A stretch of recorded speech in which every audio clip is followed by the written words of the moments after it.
So in case you're new to this channel and you don't know who I am, I'm Bryn. I'm a 15-year veteran of the events industry. I've worked in nearly every single role you can think of, from producer, production manager, stage manager, technician, all the way through to nearly every other role, such as working the bar and doing pretty much literally everything. I've probably done it at least once. In case you're not aware, Tomorrowland is a festival that's been going on for quite a number of years now in a small town called Boom in Belgium. I myself has attended the festival twice, both in 2014 and in 2022. Having been to the festival myself, I can say with first-hand knowledge that it is an incredible experience. Not just the stages at Tomorrowland are amazing, but the crowds at Tomorrowland are amazing. There are no fights, there is no aggro, there's no overcrowding. You know, there's quality food, quality drinks, and everyone I talk to that goes to the festival, has been to the festival, has always had an absolute amazing time. Have had nothing but amazing things to say about it. I even decided to go in 2022 for the second time for my 30th birthday, which happened to be on the same weekend. So, you know, it is an amazing experience. Even though the cost is quite high, it is absolutely worth it. But what has recently happened is quite sad. The main stage completely caught fire and burnt down less than 24 hours before the gates for the Dreamland area was supposed to open. The Dreamville area is the camping area for the festival. So what did they do?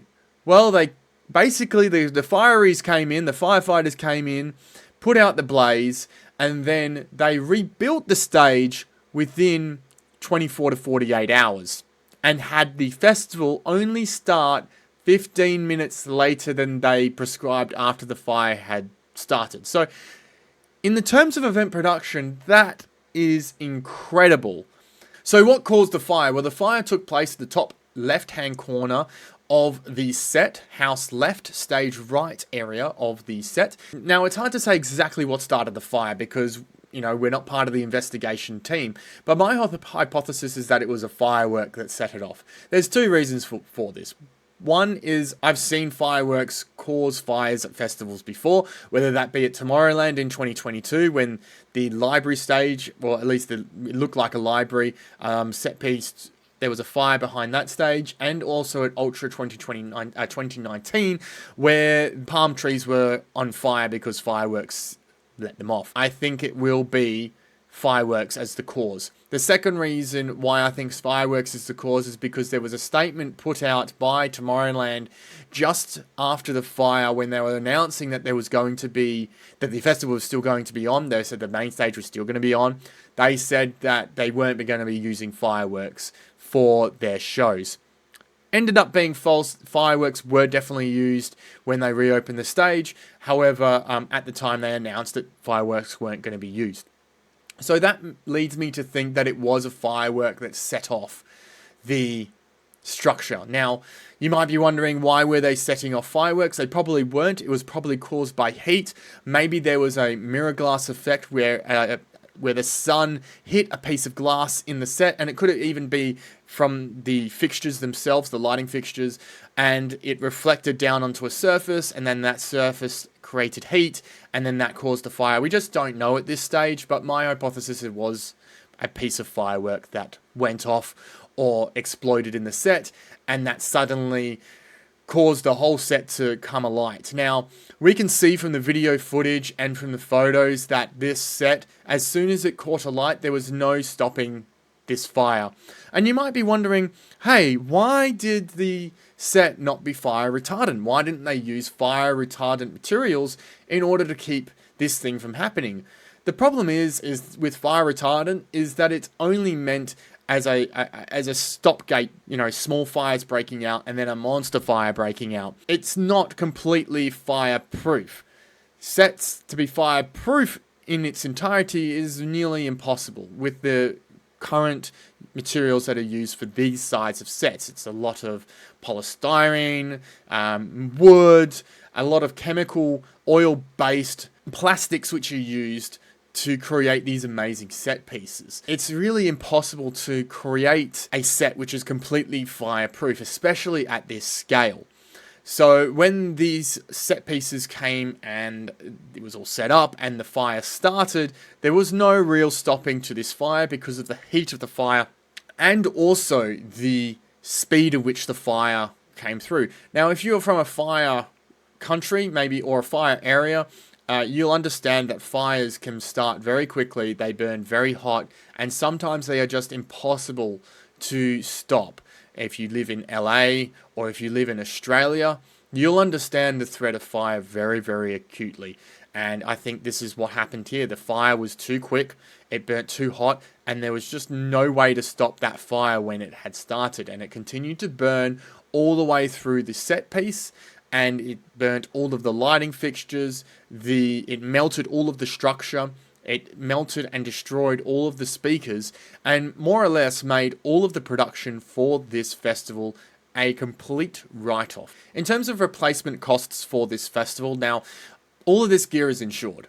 This type of festival does not employ contractors who are garage contractors just pushing out a few lighting crates out of the back of their garage.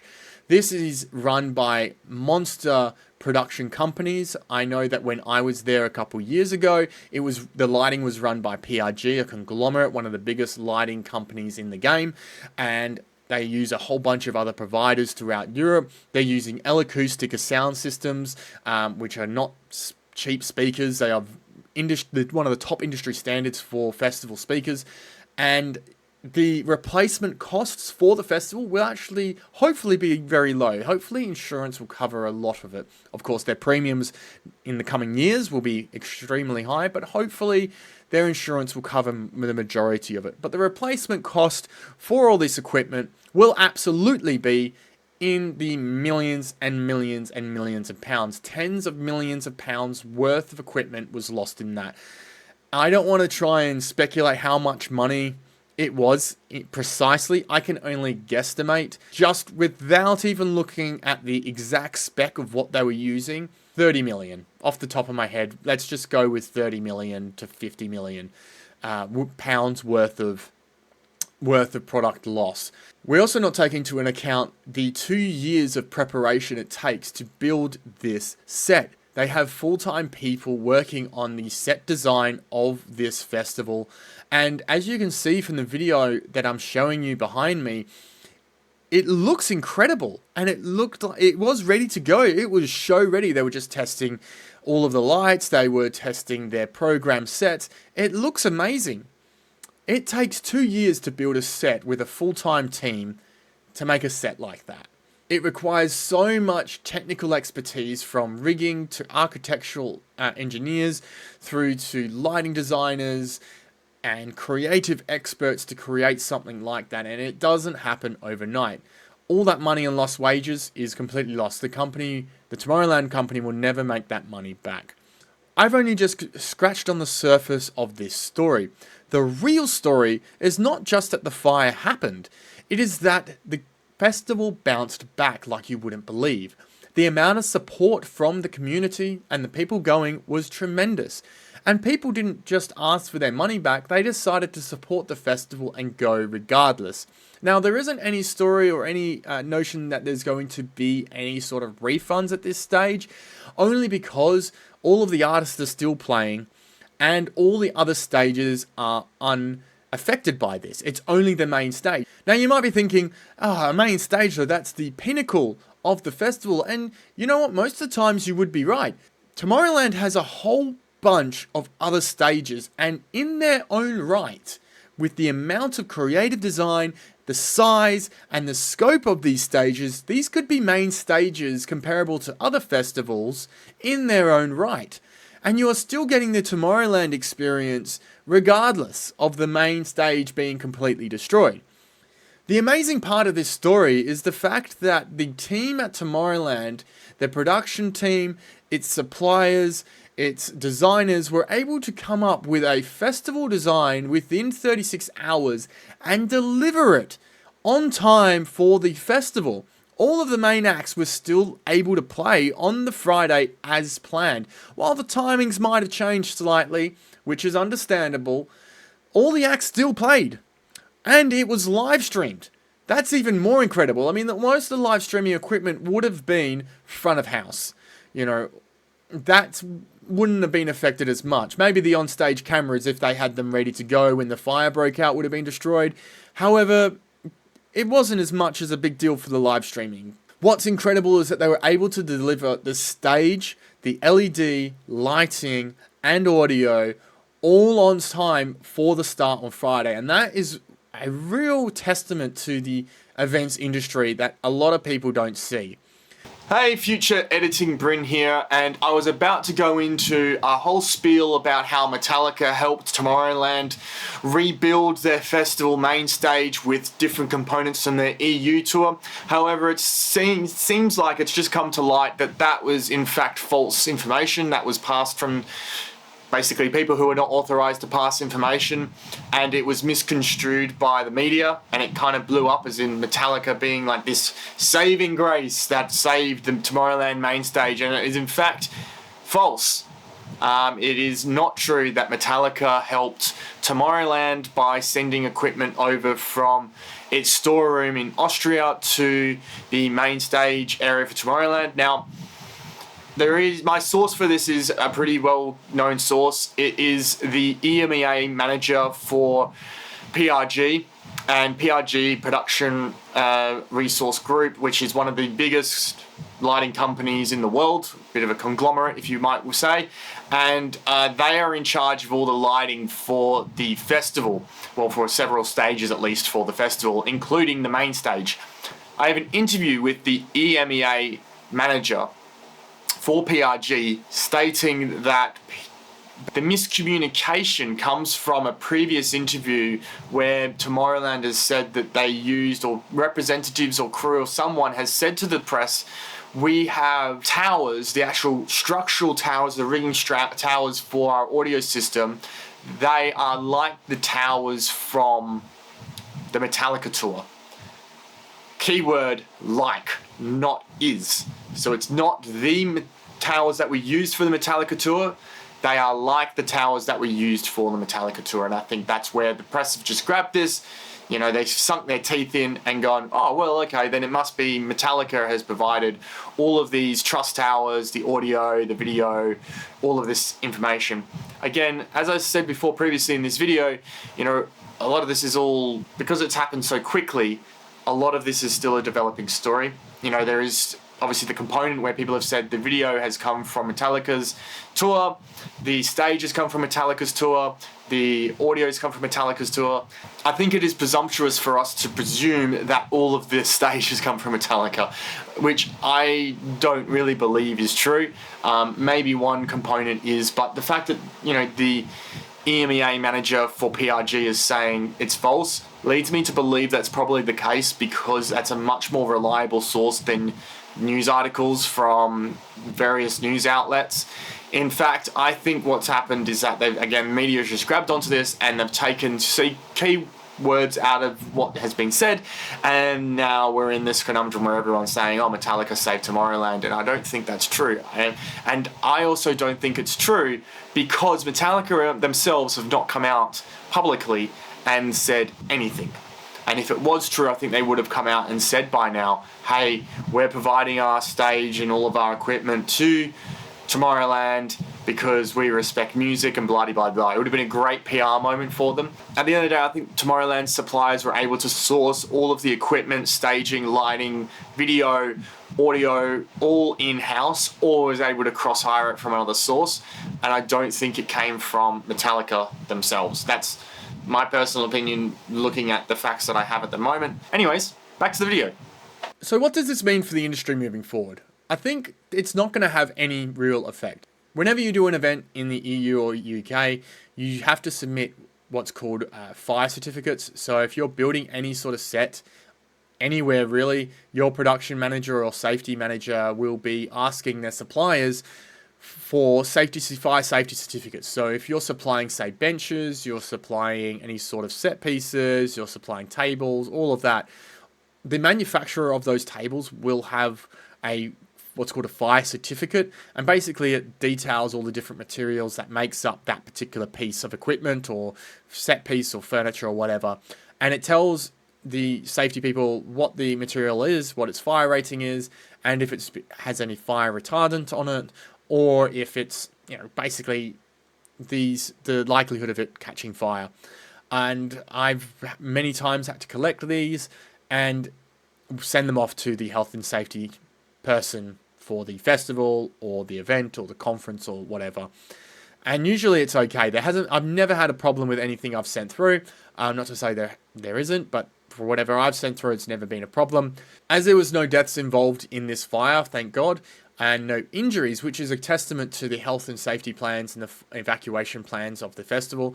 I don't think there will be much kickback from the EU, and I don't think there will be much kickback in the industry, especially of how well it was handled by Tomorrowland.